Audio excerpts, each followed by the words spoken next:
Hi friend, welcome Komal Singh drawing. तो आज हम यहाँ पर शुरू करते हैं अपना रैपिड स्ट्रेट लाइन किस तरीके से यहाँ पर की जाती है। चलिए यहाँ पर शुरू करते हैं। हमने यहाँ पर इमेज ले ली है कुछ इस तरीके से। हमें ज़्यादा डिटेल में नहीं जाना है, सिर्फ इसको रैपिड स्केच करना है, मतलब स्ट्रेट लाइन में कि किस तरीके से हमारे इसमें कर्व है। और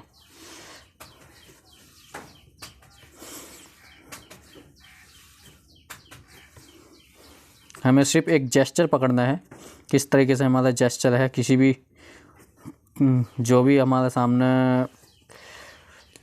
एक फिगर आता है उस चीज़ को हमें यहाँ पर एक सिंपलीफिकेशन जिसको बोलते हैं, एक सिंपल वे में उसे देखना आना चाहिए। सिर्फ हमारा अभी मेन पॉइंट या मेन फोकस यही है। ज़्यादा हम डिटेल में अभी जाने की कोशिश नहीं करेंगे।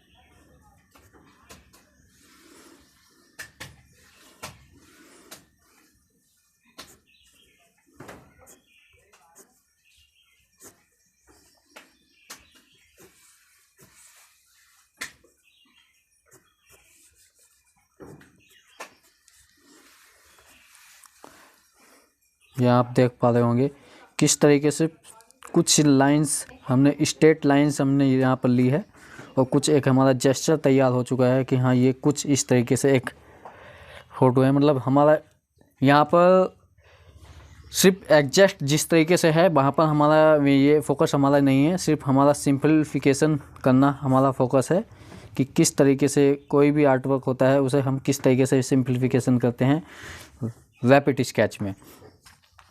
अब जैसे हम दूसरा लेते हैं यहाँ पर, तो देखिए दूसरे में ये भी गर्ल्स का ही है। जो भी आएगा हमारा कुछ हमने वैसे सेलेक्ट कर रखे हैं, हमने फ़ोटो कुछ इंस्टाग्राम से लिए हैं या अलग अलग अदर ऐप से लिए हैं। कुछ हमने अपना फ़ोटो खींचे हैं जो आगे अभी आएंगे, तो उनको हम देखते हैं किस तरीके से हम यहाँ पर उनको सिंपलीफिकेशन करते हैं।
जैसे ये एक फ़ोटो है, इसको हम यहाँ पर सिंपल वे में किस तरीके से हम इसे सिंपल वे में एक जेस्चर लेते हैं, स्ट्रेट लाइन जिसको बोलते हैं हम।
ये थोड़ा इसके ज़्यादा पास में हो चुका है, इसका रिदम ख़राब हो गया है, इसमें हमको कुछ समझ में नहीं आ रहा है। इसको हम दूसरी जगह पे बनाते हैं, थोड़ा सा इधर साइड पे। थोड़ा लाइट का फोकस ज़्यादा लग रहा है, थोड़ा सा इधर कर लेते हैं, जिससे कि लाइट को थोड़ा हम इधर ले आते हैं। अब देखना, अब थोड़ा सा इसे समझ में आ रहा है इधर। तो थोड़ा सा यहाँ पर गड़बड़ हो चुका है, दोबारा से हम इधर हमने पेपर चेंज कर लिया है। अब यहाँ पर हम इसको दोबारा से ड्रॉ करते हैं।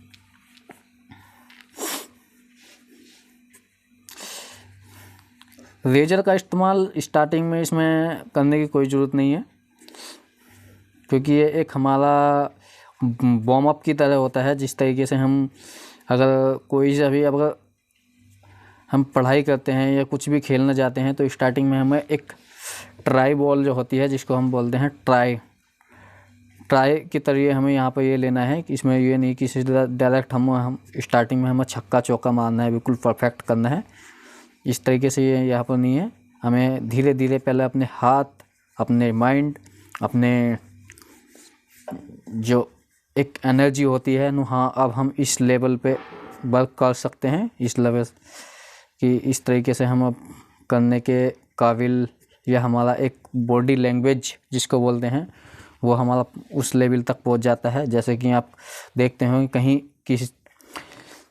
कहीं संगीत चल रहा हो किसी चीज़ का, अगर आप किसी धार्मिक चीज़ का अगर संगीत हो, तो आपका मन, आपका बॉडी उसी के सराउंडिंग में आपका ध्यान जाने लगता है, उसी तरीके से आपके विचार आने लगते हैं। तो इसी प्रकार अगर कहीं देशभक्ति गीत चल रहा है, तो आपको भी एक देशभक्ति वाले आपके हाथ पैर और आपका दिमाग के अलग ही एनर्जी दिखाई देती है आपके शरीर में। तो इस तरीके से जब भी अगर हम आर्ट वर्क करते हैं, तो उसको स्टार्टिंग में अपना आप को इतना ओपन रखें कि अपना एक किसी उसमें बांधे नहीं आपको, अपने आप को। जहाँ भी आपका फोकस है, सिर्फ अगर आपका ड्राइंग में फोकस है तो ड्राइंग करते जाएं, ना कि डिटेलिंग। सिर्फ अपने जेस्चर को, हो सके जो भी गलती हो उसे ध्यान में रखें। मान लो जैसे अभी मेरी एक पीछे गलती हुई थी, मैंने एक जगह ही इसको मिक्स कर दिया था, तो हमें इस चीज़ का ध्यान रखना है, क्योंकि हमें थोड़ा सा यहाँ पर गैसिंग तो करनी होगी कौन सा चीज़ किसका जेस्चर कितनी एरिया में आएगा, ये तो हमें कुछ गैस तो करना ही होगा।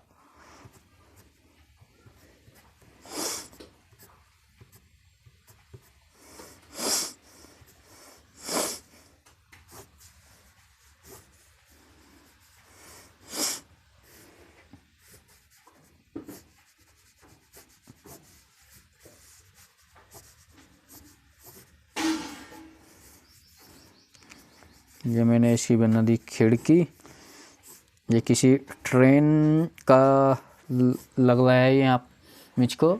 तो किस तरीके से यहाँ पे मैंने हल्का सा, ज़्यादा कुछ नहीं किया है, सिर्फ एक कि यहाँ पे बन गया मोबाइल्स।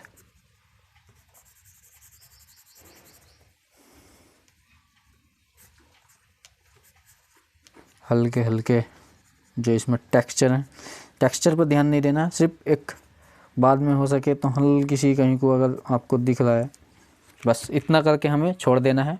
आगे जो भी आएंगे, ये खुद के फ़ोटो, अपने फ़ोटो भी खुद भी खींच सकते हो, क्योंकि आपको फ़ोटो खींचना और फ़ोटो को सिंप्लीफिकेशन करना, फ़ोटो के एंगल्स देखना आपको बहुत कुछ सिखाता है।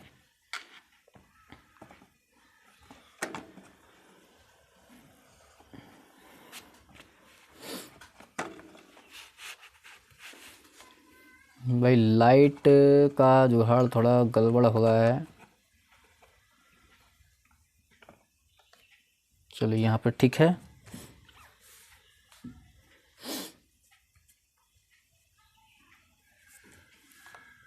लाइट यार ये थोड़ा इधर सही लग रहा है, यहाँ से हमको लाइंस दिख रही है थोड़ा सा, और यही ठीक है। चलो इसको देखो, हमें सिंप्लीफिकेशन करना है, सिर्फ ज़्यादा कुछ नहीं है।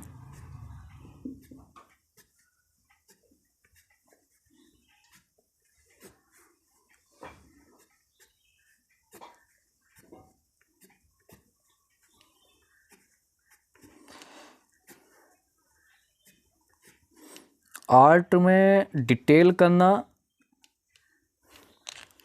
सभी चाहते हैं कि हम डिटेल करें, डिटेल में खोएं, डिटेल हर एक जो भी कोई सा भी काम करें डिटेल्स के साथ करें।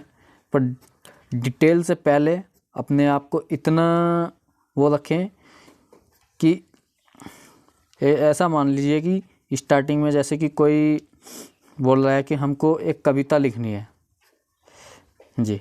अब कविता लिखनी है, ठीक है, कविता लिखना है तो हर एक चाहता है कि हमको कविता लिखनी है, कवि बनना है।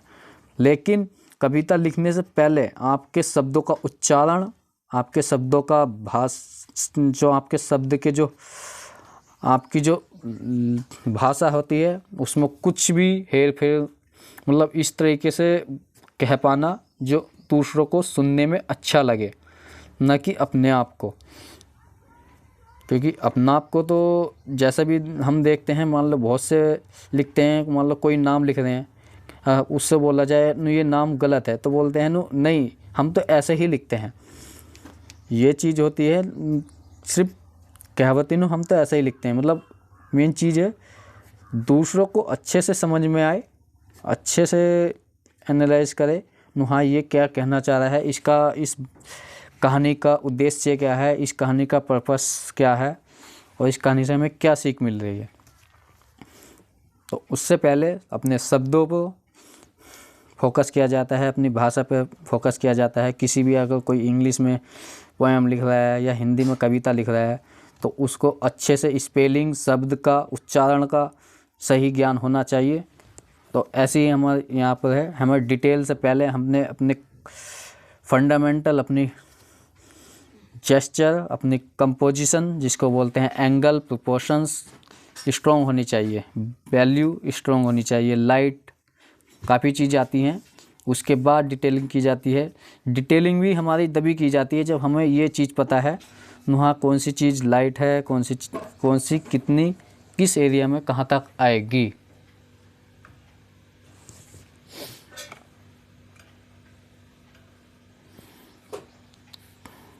तो आज के लिए इतना ही। Thank you so much. काफ़ी वीडियो लंबी हो जाएगी। जितना भी आपको इस टॉपिक से सीखने को मिला है तो प्लीज़ कमेंट में बताएं। जो भी मेरी मिस्टेक हो उसको भी सजेशन दें, अगली वीडियो में मैं उसको सुधार करने का कोशिश करूँगा।